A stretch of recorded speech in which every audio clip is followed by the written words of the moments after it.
In this video, we're going over the best and worst supports in the mid-season patch for Season 6. Supports got quite a few changes, and they did get nerfed across the board, so we need to talk about where that affects them and the best and worst ones that you should be picking or avoiding in this season. But do me a huge solid and smash that like, subscribe if you enjoy the content, and let's jump right in.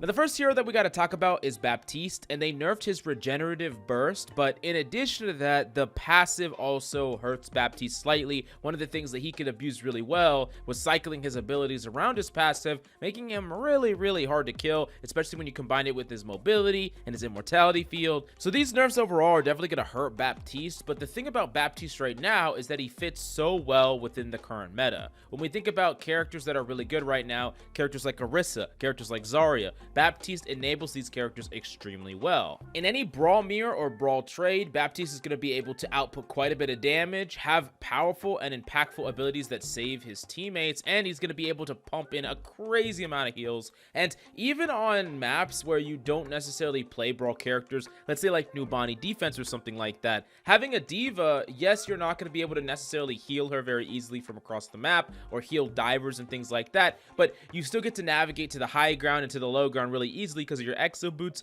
which is something that not a lot of supports can do. For example, if an Ana is flushed from the high ground, she can't just get back up to the high ground instantly, right? Not like Baptiste can. Now, I also think a really important fact to understand about Baptiste is that while there are some comps where you're going to get a ton of heal value just by pumping in a ton of heals, there are other comps where you can heal a lot less and just damage a lot more, and he's a really flexible character in that department. The only type of comps that I feel are really hard to play Baptiste in are like full dive compositions, and the reason is because if your Genji's in, if your Tracer's in, if you have an Echo or anything like that, it's really hard to heal these DPS. You're not really actually going to be able to heal them very consistently because of the way that you heal is really hard to hit from range. So that's your only weakness, and that's just something that you should think about when you're trying to build a composition. Should I be playing Baptiste if like I have all these characters on my team, or can I still make him work? Overall though, I'm going to put him in the A tier. And the next character that I have for you is Zenyatta. And Zenyatta is undoubtedly a very strong character, especially if you're good mechanically with him in ranked. You can really take advantage of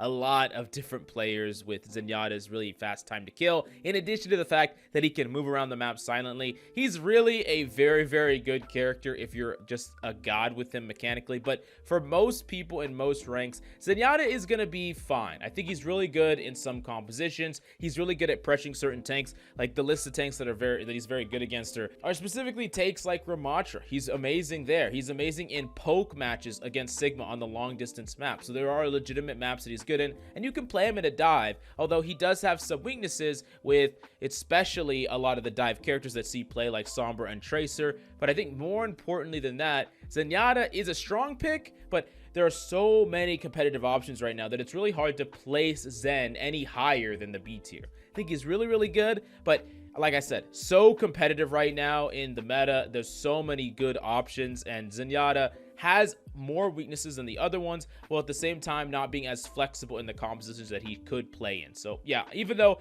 I do know that you can hard carry a game if you have the appropriate mechanical skill and understanding on this character, so take what I say with a grain of salt. If you're like a Zenyatta specialist, you could still succeed in this meta immensely, but yeah, on average, I'm going to put him in that B tier. The next character that I got for you is Illari, and Illari is really strong just in general. The fact that you can just get crazy high damage, crazy high limbs, crazy high healing, you can do pretty much everything that you need to out of a support, while at the same time fulfilling many of the jobs that your DPS are struggling to do.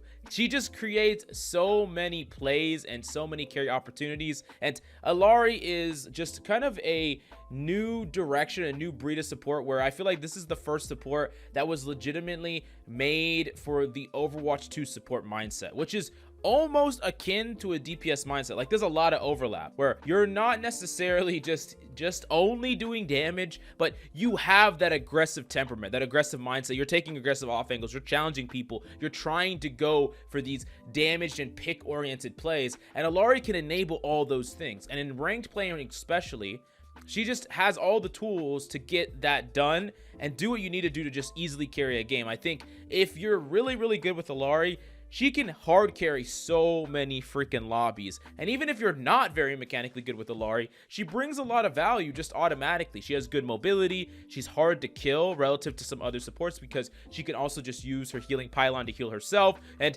she also has an ultimate that combines like a DPS ult. So if you're looking for something to like combine with a grab, for instance, she just has it on a stick when a lot of other support ults are not offensive in the same way that she is. So she fits in a lot of compositions. She's really strong, and for ranked play she gets an even bigger boost. So overall I'm gonna put her in the A tier.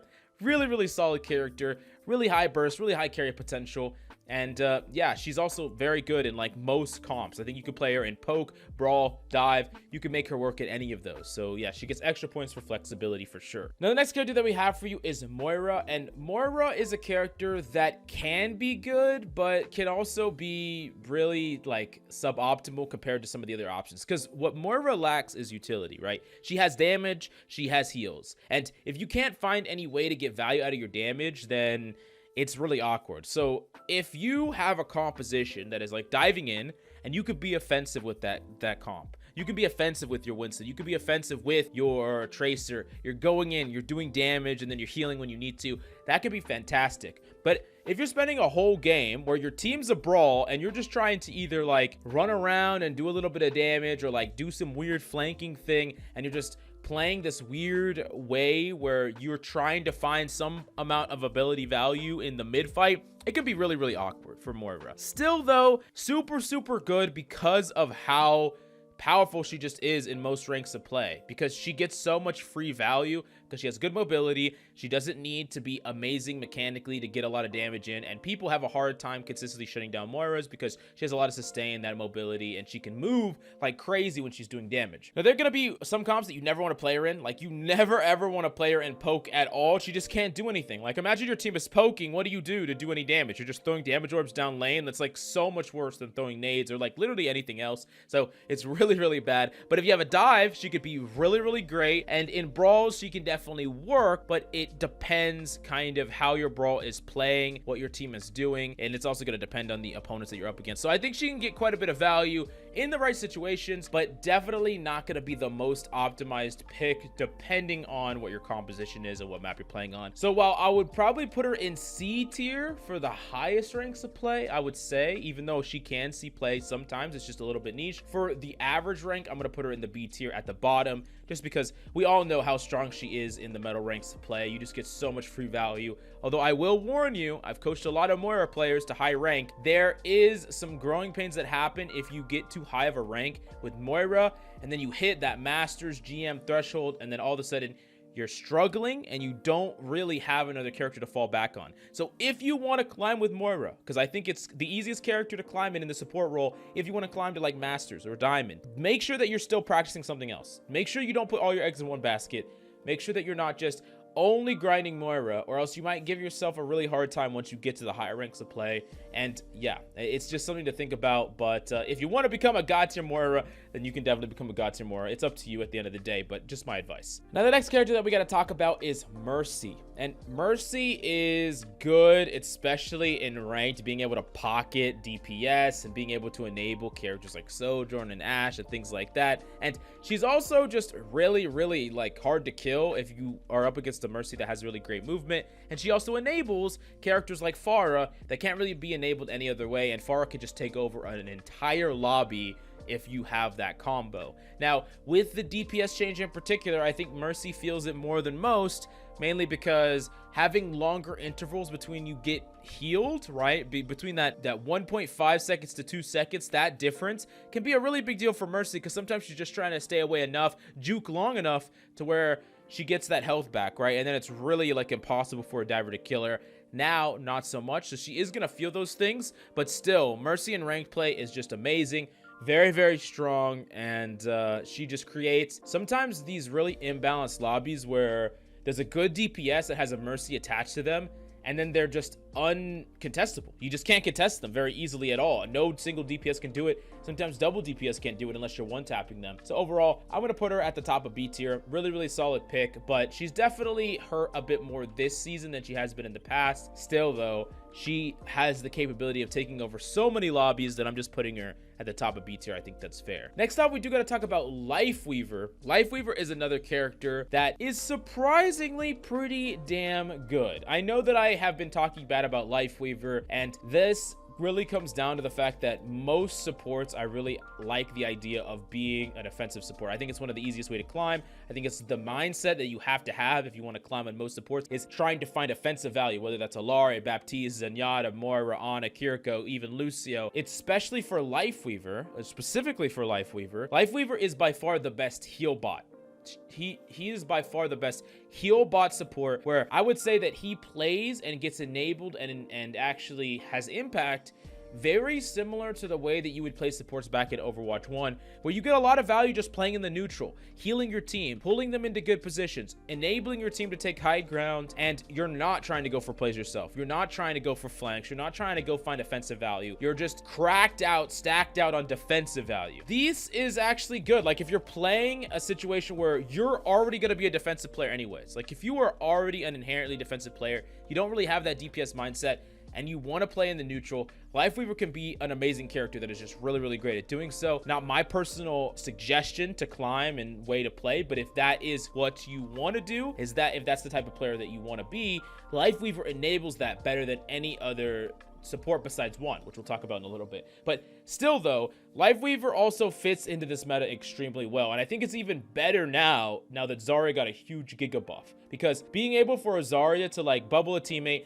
bubble themselves, go in super aggressively, almost die, get pulled out, it's so frustrating for the enemy team. So you combine all these things together, Lifeweaver is really strong in the neutral, really, really powerful as a kit, very hard to kill, and if you're a heal bot type support, you're going to get more value on Lifeweaver than most other supports using that playstyle. So I'm going to put him in the B tier. Now, the next character I got to talk about is Brig. And Brig is another character that I don't necessarily think it's the same as like a heal bot support like Lifeweaver, someone that just gets to kind of chill in the neutral. Brig is definitely a support that isn't on the proactive side. Bodyguard support is the best way to describe her. Just someone that is more about denying what the enemy is trying to do than going for their own plays and trying to do things to create that advantage. She's oftentimes getting those opportunities to carry, or getting these opportunities to really make a difference by messing up or interrupting an enemy's play, and then within that getting kills or helping your team get kills and things like that. Winston jumps in, swaps him down, someone comes in, pivots to try to potentially put pressure on them, keeps an Ana alive even if like 4 people are after an Ana.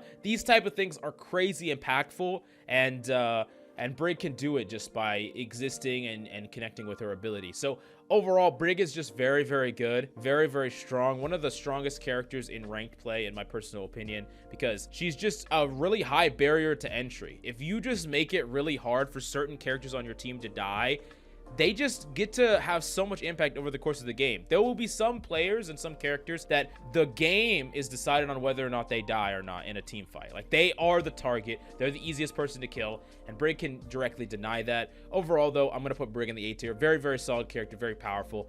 And I also want to make it clear that the difference between A, B, and even S is not that far. Right now, we're in a fairly balanced support meta right now. Nothing really crazy is going on right now, where some things are like crazy overpowered, or there's things that are completely unplayable. I don't think any support is unplayable right now, and I don't think any support is like so busted that you have to play it, but all supports are fairly close in value right now, and all supports are really good right now. So next up, let's talk about Lucio. Lucio is another character that is in a weird state because he is pretty actually weak compared to like some characters like Moira and Zen and Lifeweaver, and some characters where I think they actually get a bit better in ranked play.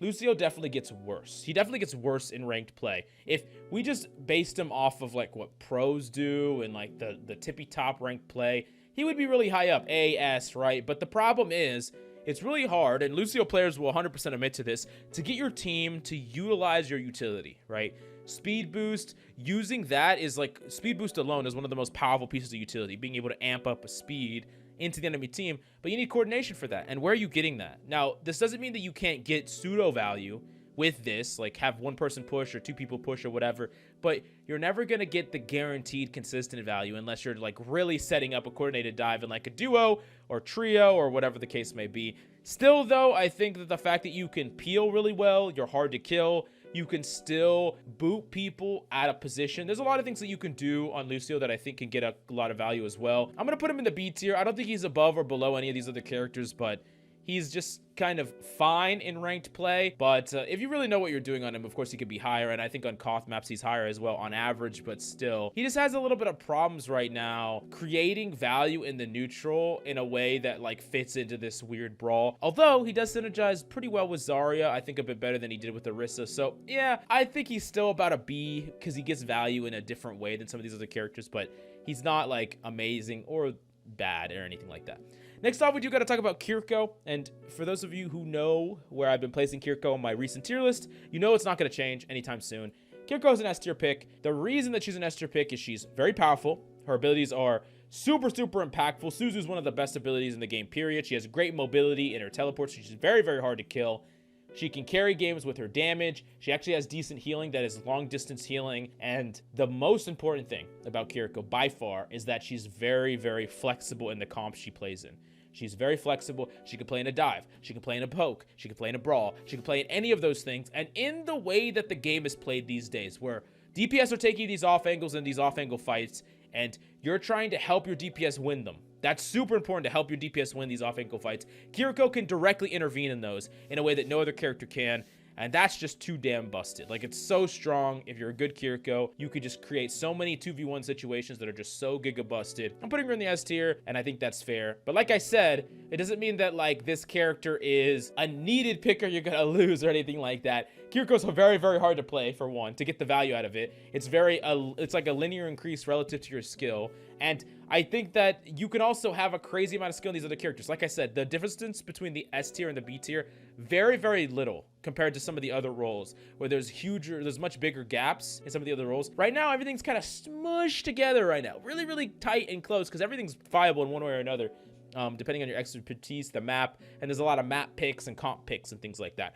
Speaking of which, last up, but certainly not least, is Ana, which I'm also putting in the S tier. Ana is the most picked support. In fact, she's the most picked character in the game. So if you just thought about meta as like what you're gonna run into, what you're likely to face, Ana would already win there. But the thing about Ana, and the reason why she's super picked, and it's not just because she's super fun to play, it's because you have so many ways in the neutral to just carry a fight. Whether it's damage from long distance, whether it's your sleep to deny plays or even create plays for your team, or whether it's your nade, which your nade is the biggest reason, because your nade can just completely swing a fight wide open. You can punish so many supports for coming in with your nade. You can deny so many supports from a play with your sleep. And your nano is one of the best abilities to enable a million different combos, whether it's Ramatra, whether it's Genji, whether it's an Echo. Honestly, just doing it onto tanks like Doom and Zarya is insanely good as well. I think doing it on Zarya in this meta is going to be freaking phenomenal. Ana's just the all-in-one package. The only weakness that Ana has is that she doesn't have great mobility, right? So a lot of how impactful you can be is going to be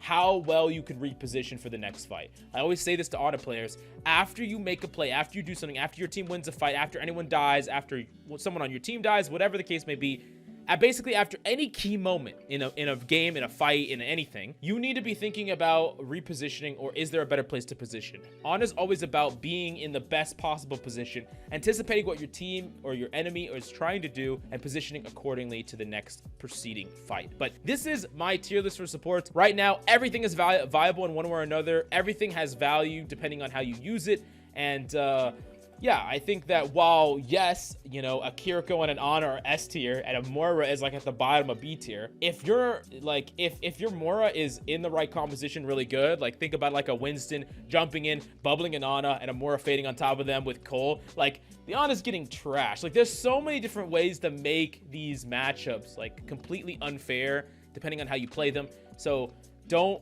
you know, religiously hold to this. All of them are viable in one way or another. It's a really balanced meta for supports right now, although I still think that supports are very strong compared to the other roles, but that's an argument or a conversation for another day. Anyways, do me a solid and smash the like and subscribe if you enjoy the content. Let me know what hero you think I underrated in the comments down below, and thank you so much for coming by. Hope you enjoyed the video, and I'll see you next time.